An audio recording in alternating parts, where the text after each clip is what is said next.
మన బండి లుక్ చూడండి మామ ఎలా ఉందో.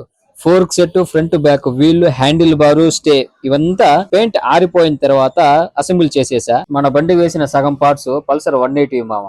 ఒక్కొక్కసారి ఫిట్టింగ్ అస్సలు సెట్ అవ్వదు, కొంచెం పొడవు ఉంటుంది లేదంటే వెడల్పు ఉంటుంది. దీన్ని సెట్ చేసేసరికి తలనొప్పి వచ్చేస్తుంది. ఏదేమైనా మన బ్రదర్ కి ఒక మంచి లుక్ ని ఇవ్వాలని చెప్పి వీడినైతే మంచిగా కష్టపడి రెడీ చేస్తున్నా. లాంగ్ వీడియోలు అయితే పెట్టలేను మామ, ఎందుకంటే మనకి టైం సరిగా దొరకదు. అందులోనూ నేనే షూట్ చేసి నేనే రిపేర్ చేయాలంటే చాలా కష్టం అవుతుంది. ఇప్పుడు ఈ కింద ఉండే నెట్ అండ్ బోల్ట్ లను ఇంజిన్ కి టైట్ చేయాలి మామ. నెట్లు టైట్ గా ఎక్కుతున్నాయి అనేసి రెస్ట్ క్లీన్ స్ప్రే అయితే కొడుతున్నా. ఇది చాలా బాగా పనిచేస్తుంది. ఈ స్ప్రే లేనప్పుడు నెట్ ని బలవంతంగా విప్పినప్పుడు లేదా టైట్ చేసినప్పుడు తుప్పు పట్టి ఉండడం వల్ల విరిగిపోతుంటాయి. ఇక ఈ హ్యాండిల్ బార్ స్విచ్ అయితే ఇన్స్టాల్ చేయాలి. వీటితో పాటు హ్యాండిల్ బార్ గ్రిప్ ను కూడా సెట్ చేసి ఒక పని అయిపోతుంది. పల్సర్ స్విచెస్ ని ఇన్స్టాల్ చేయడం పెద్ద మ్యాటర్ కాదు మామ. వీటిలో ఉండే స్విచ్చెస్ అన్ని పనిచేసే విధంగా వైరింగ్ చేయాలి చూడండి. అప్పుడు ఉంటుంది నాకు తలకాయ నొప్పి. వితౌట్ ట్యాంక్ అండ్ సీట్ తో ఈ యాంగిల్ మన బండి ఎలాగుందో కింద కామెంట్ చేయండి. ఇప్పుడు మన షాప్ కి అయితే వెళ్తున్నా. పూరి బాక్స్ లో ఆర్డర్ వచ్చిందంట.